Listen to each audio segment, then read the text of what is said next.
Hello बच्चों, कैसे हो आप सब भाई? बढ़िया है, ठीक ठाक है। Welcome to all of you my YouTube physics channel. आप सबका स्वागत है हमारे इस प्यारे से चैनल पर।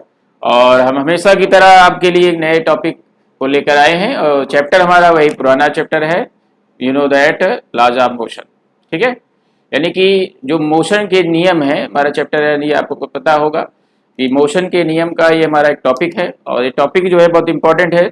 तो ये थोड़ा सा कह सकते हैं कि ये चैप्टर के बीच का एक टॉपिक है और ये मिस हो गया था, बट आपको जो है हमने इसको एक्सप्लेन कर के लिए कहा था और उस टॉपिक को आज हम एक्सप्लेन करेंगे। बहुत इंपॉर्टेंट टॉपिक है। Topic is impulse. Impulse impulse impulse you know that is most important topic. बहुत ही महत्वपूर्ण, बहुत ही कह सकते हैं स्पेशल टॉपिक है और जो डेली लाइफ में हम देखने को मिलता है।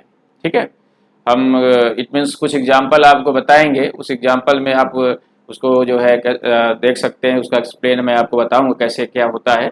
और इसको हम आवेग कहते हैं। आवेग, आवेग। ठीक है, तो इम्पल्स है क्या? जैसे हम एक एग्जांपल लें, the batsman then strike the ball and the batsman hits the ball. You know आप क्रिकेट के इस खेल में या क्रिकेट के इस मैच में आप देखते होंगे, it means when a batsman is just hit the ball. तो if the batsman hit the ball, then the force act by the batsman by the bat on the ball। Ball पर जो batsman के द्वारा bat के द्वारा लगाया गया force है उसका जो इंपैक्ट होता है, इट मीन्स फोर्स लगने के बाद बॉल में क्या है, चेंज ऑफ मोमेंटम की कंडीशन देखी जाती है। तो ये मोमेंटम है क्या, ये इंपल्स है क्या? Impulse is a impact of force. Force का एक इंपैक्ट है, एक प्रभाव है जो शॉर्ट टाइम में काम करता है। It means that is a force of impact which acts for a short time. Short time के लिए ये फोर्स अप्लाई होता है। और दैट बैटिंग की जब बैटिंग में बैट्समैन करता है तो बॉल जो है, इट मीन बैट पर जब आती है तो फोर्स बैट के द्वारा अप्लाई होता है। तो ये शॉर्ट टाइम में जो फोर्स अप्लाई हो रहा है तो उसका जो इंपैक्ट बॉल में पड़ रहा है जिससे उसकी मोमेंटम में चेंजिंग आ रही है, तो दैट इज कॉल्ड इम्पल्स। और इम्पल्स का एग्जांपल हम और कहें तो जैसे hammering, hammering on the nail. Hammering on the nail की कंडीशन में भी इम्पल्स वहां काम करता है। जैसे हम ये बात करें, आपके लिए एक एग्जांपल हम यहाँ पे हैमर और नेल की बात कर रहे हैं, तो हैमर हम यहाँ पे लेके आए हैं आप लोग के लिए। इट मीन आपके लिए नहीं बेटा, एग्जाम्पल बताने के लिए। ठीक है, और ये नेल है। हैमरिंग ऑन द नेल पर कंडीशन, इट मीन जब हैमरिंग करते हैं या हैमरिंग की जाती है तो ये शॉर्ट टाइम में हैमरिंग, इट मीन लगातार फोर्स इस पे अप्लाई हो रहा है और फोर्स जो है ये शॉर्ट टाइम में अप्लाई हो रहा है। तो for a short time the force acting by the hammer, those impact of this force is called impulse. तो इस शॉर्ट टाइम में जो फोर्स अप्लाई हो रहा है, इस फोर्स का जो इंपैक्ट है, अच्छा शॉर्ट टाइम में फोर्स का अप्लाई होने का मतलब क्या है? हैमरिंग जब करते हैं तो क्या होता है, ऐसा तो नहीं हम टाइम लेकर के हैमरिंग कर रहे हैं, धीरे धीरे कर रहे हैं। इट मीन शॉर्ट टाइम में लगातार इस पर हैमरिंग हो रही है, लगातार फोर्स अप्लाई हो रहा है। तो due to this force the impact on that nail, the change of the momentum, तो दैट इज कॉल्ड इम्पल्स। तो इम्पल्स की डेफिनेशन हम लोग इट मीन देंगे, और डेफिनेशन क्या है इसको आप लोग यहाँ समझें। तो आई थिंक दैट इस एग्जांपल को आपको अच्छी तरह से यहाँ से समझ में आया होगा कि एक कम समय में शॉर्ट टाइम में जो फोर्स अप्लाई किया जाता है वो हमारा उसका इंपैक्ट जो काम करता है, दैट इज कॉल्ड इम्पल्स। तो डेफिनेशन क्या है इम्पल्स की, हम लोग यहाँ पे समझें। तो it is defined as, it is defined as defined as the impact of force which is acting, which is act for a short time, for a short time। ठीक है। It is defined as the impact of force which is act for a short time, okay, which is impact of a short time, it means act for a short time, which is equal to the, it is defined as the impact of force which is act for a short time, which is equal to the, which is equal to the change of momentum, which is equal to the change of momentum, okay।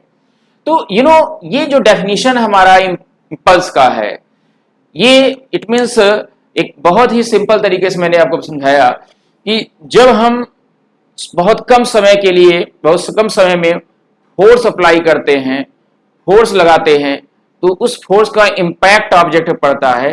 तो impact जो object पर पड़ रहा for a short time, that is called impulse, या जो प्रभाव कह सकते हैं जो फोर्स का अप्लाई हो रहा है। जैसे बैट्समैन हिट द बॉल, तो hitting the ball on that condition for a short time में बॉल को हिट कर रहा है, and hammering on the nail, अभी हमने एग्जांपल आपको दिखाया, फॉर ए शॉर्ट टाइम। तो the impact of this force is called impulse. तो इम्पल्स को हम डायरेक्ट बेस पे कह सकते हैं कि impulse is that is the impact of force, impact of force, impact of force, that is the impact of force, and it is also equal to the impulse, that is impact of force is equal to the force into time in a short time, ठीक है, and as it is equal to, that is the impulse and equal to the change in momentum, that is the change in momentum, okay।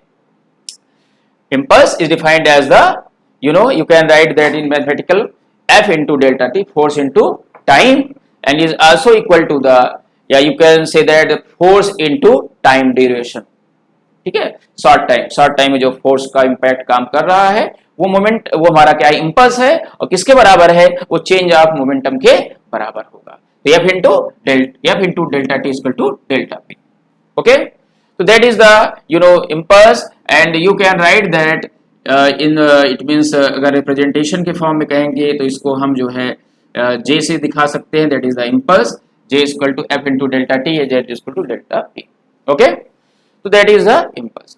तो impulse जो F into delta t और change of momentum के बराबर है, इसको हम इस तरह भी लिख सकते हैं, F equal to delta P by delta t, okay, and it is also equal to क्या हो जाएगा, इसका क्या होगा, the external force applied for a short time is equal to the rate of change of momentum, rate of change of momentum, ठीक है, that is equal to the rate of change of momentum, ठीक है।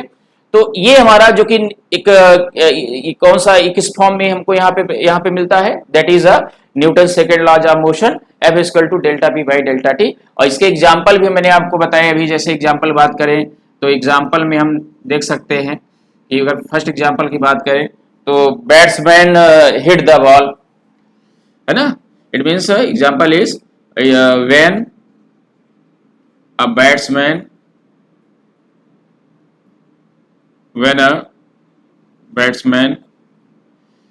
Hit the ball, ठीक है। दूसरा hammering on the nail, on the playing seat, इसी पर hammering की बात हो, hammering on the nail ETC extra, ठीक है, किसी पर हैमरिंग की कंडीशन हो, यानी हैमरिंग करने की अवस्था में शॉर्ट टाइम में जो हैमर के थ्रू जो फोर्स ऑफ इंपैक्ट काम कर रहा है वो हमारा क्या है, दैट इज कॉल्ड इम्पल्स। तो एग्जाम्पल, इसके बहुत सारे एग्जाम्पल हैं जो आपने आपको यहाँ एक्सप्लेन कराया, और भी सारे एग्जाम्पल आप इसको अच्छी तरह से स्टडी कर सकते हैं, और इस इम्पल्स को अच्छी तरह से यहाँ पे वेरीफाई कर सकते हैं। तो इसका यहाँ पर अगर हम बात करें कि ये इम्पल्स किस तरह की क्वांटिटी है, तो it is a vector quantity,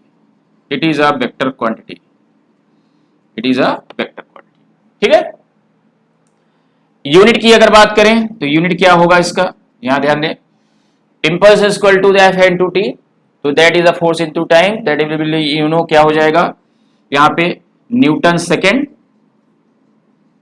Newton second इसकी यूनिट है। इसको अगर बेसिक इट मीन्स एक एमकेएस सिस्टम में कन्वर्ट करें तो क्या आएगा KG metre per second square into second, ठीक है, निकल करके आएगा KG metre per second, KG metre per second, ठीक है, KG metre per second, that is the change in momentum, और जो कि हमारा क्या मोमेंटम की यूनिट है, ठीक है, equal to the change in momentum. तो यहाँ पे केजी मीटर पर सेकेंड, और सीजीएस में क्या हो जाएगा ये gram centimetre per second, gram centimetre per second. तो ये तो यूनिट है किसका, न्यूटन सेकेंड कह सकते हैं या केजी मीटर पर सेकेंड कह सकते हैं या ग्राम सेंटीमीटर पर सेकेंड कह सकते हैं, that is a unit of impulse. अच्छा अगर हम बात करें इसका डायमेंशन फार्मूला, तो डायमेंशन फार्मूला क्या होगा, जो मोमेंटम का होगा वही डायमेंशन फार्मूला इसका भी पाया जाएगा। तो डायमेंशन फार्मूला आप लिख सकते हैं यहाँ पे, तो ये तो डेफिनेशन आपने लिख लिया होगा, ठीक है, okay, which is equal to the change of momentum. आगे देखिए यहाँ पे हम अगर बात करें तो इसका डायमेंशन फार्मूला क्या है, डायमेंशन फार्मूला हम लोग देखेंगे यहाँ पे क्या है डायमेंशन फार्मूला, डायमेंशनल फार्मूला क्या हो जाएगा क्योंकि इंपल्स यानी एफ इंटू डेल्टा टी के बराबर है, जो कि चेंज ऑफ मोमेंटम के बराबर होता है।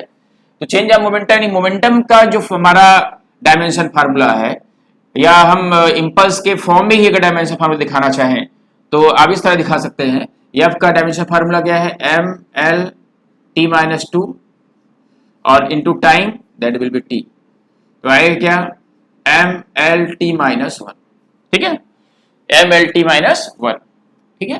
तो that is the dimension formula of the impulse and it is also the dimension formula of the momentum, ठीक है, मास इनटू वेलोसिटी, वेलोसिटी का क्या है एल टी माइनस वन या मास इनटू वेलोसिटी, ठीक है। तो ये तो हमारा हो गया कंप्लीट इंपल्स, इंपल्स की डेफिनेशन है। तो आई थिंक दैट ये आपको समझ में आया होगा इंपल्स क्या होता है। अब हम बात करते हैं impulse momentum theorem, impulse momentum theorem की बात करते हैं। इंपल्स मोमेंटम थ्योरम है क्या, इसको आज हम लोग एक ही वीडियो में इसको कवर करते हैं, इंपल्स मोमेंटम थ्योरम, ठीक है, impulse momentum theorem, impulse momentum theorem. What do you mean by the impulse momentum theorem, impulse momentum theorem क्या होता है, यू नो दैट हम ये जानते हैं कि F into delta t equal to delta P, ये आपको पता है, ठीक है। तो इंपल्स मोमेंटम थ्योरम को हमको डिफाइन करना है, यानी इंपल्स और मोमेंटम दोनों एक साथ वहां पे हमको रिलेशन में दिखाना है, यानी इंपल्स भी है और मोमेंटम भी आवे, ठीक है, इस तरीके से हमको वहां पे एक्सप्लेन करना है। तो कैसे इसको हम लोग इस मोमेंटम इंपल्स मोमेंटम थ्योरम को दिखाएंगे, that suppose that e zero से टी टाइम में, जीरो टू टी टाइम में, अगर जीरो से टू टी टाइम में मोमेंटम में अगर changing if in zero to t time the momentum changes from P2 P1 to P2, changes from P1 to P2। अगर momentum P1 से P2 change हो रहा है जीरो समय में, यानी जीरो टाइम में हमारा क्या जीरो सेकंड में P1 था, टाइम T हुआ तो मोमेंटम क्या है P2 आया, इसमें एक शॉर्ट टाइम में, यानी कि अगर हम बात करें टाइम में शॉर्ट टाइम का मतलब इसमें जीरो से थोड़ा सा ज्यादा शॉर्ट टाइम में अगर मोमेंटम हमारा P1 से P2 हो रहा है, चेंज हो रहा है, तब उस अवस्था में हम यहाँ अप्लाई करेंगे by the Newton second laws of motion, laws of motion, second laws of motion क्या होगा आपको पता है, F बराबर क्या है delta P by delta t, इसको हम इधर करेंगे F into delta t, okay, equal to delta P, okay. But यहां पर टाइम 0 से t सेकेंड में हमको चेंज इन मोमेंटम को दिखाना है, तो ऐसे कंडीशन में यानी 0 टाइम में मोमेंटम p1 है, t टाइम मोमेंटम p2 है, तो इस कंडीशन को हमें अप्लाई करना है, तो इसके लिए हमको यहाँ पे इंटीग्रेशन का सहारा लेना पड़ेगा, इंटीग्रेट करना पड़ेगा। ठीक है, तो इंटीग्रेशन लेंगे क्योंकि समय का जो यहाँ पर लिमिट है वो 0 से t समय तक का है, तो यहाँ पर हम लिमिट ऑफ इंटीग्रेशन का यूज करके इसको सॉल्व करेंगे। तो टेकिंग इंटीग्रेशन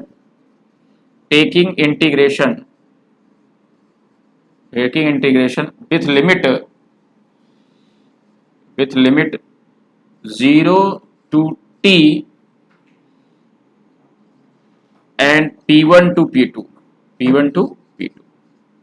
लिमिट टाइम का 0 टू t और मोमेंटम के लिए p1 टू p2 देंगे, तो क्या हो जाएगा इक्वेशन 1 में,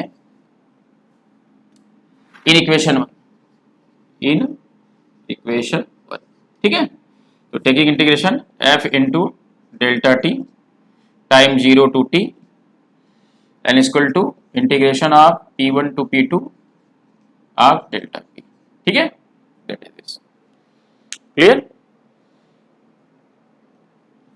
तो यहाँ पे क्या मिल जाएगा, यहाँ पे यह 0 to t f into delta t equal to integration करेंगे, इसका क्या होगा p डेल्टा p यानी dp, that is the integration, क्या मिलेगा p मिल जाएगा, एंड p1 टू p2, ठीक है, ये होगा। तो that is 0 to t time, एक शॉर्ट टाइम में f इंटू डेल्टा टी क्या कहलाएगा, दैट इज कॉल्ड इंपल्स। तो ये तो इंपल्स हो गया हमारा 0 टू t टाइम और f into delta t that is called impulse. तो इसको हम क्या ले सकते हैं यहाँ पे, that is impulse, means impulse को अगर हम j से दिखाएं that is impulse is equal to क्या हो जाएगा, it means this higher limit p2 minus p1, तो here it is the impulse momentum theorem, impulse and momentum theorem.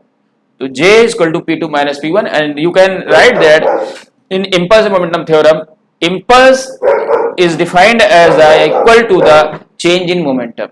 तो you can write that, यहाँ पे आप लिख लीजिएगा, according to the impulse momentum theorem के according क्या होगा, the impulse is defined as equal to the change in momentum, P2 minus P1.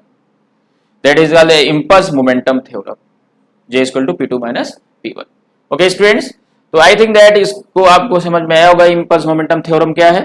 It means impulse momentum theorem का मतलब यही है कि impulse और momentum को दोनों एक साथ यहाँ पर हमको दिखाना है और उसको इस तरीके से इट मीन्स उसके बराबर दिखाना है, क्योंकि यहाँ पे आपको पता होगा कि इम्पल्स इक्वल टू क्या है, चेंज इन मोमेंटम, जो कि मोमेंटम को यहाँ रिप्रेजेंट कर रहा है, यही हमने प्रूव किया impulse momentum theorem, J equal to the p2 minus p1, या इक्वल टू हम कह सकते हैं that is equal to the impulse, या impulse equal to the p2 minus p1, या J को से रिप्रेजेंट करें तो J equal to the p2 minus p1।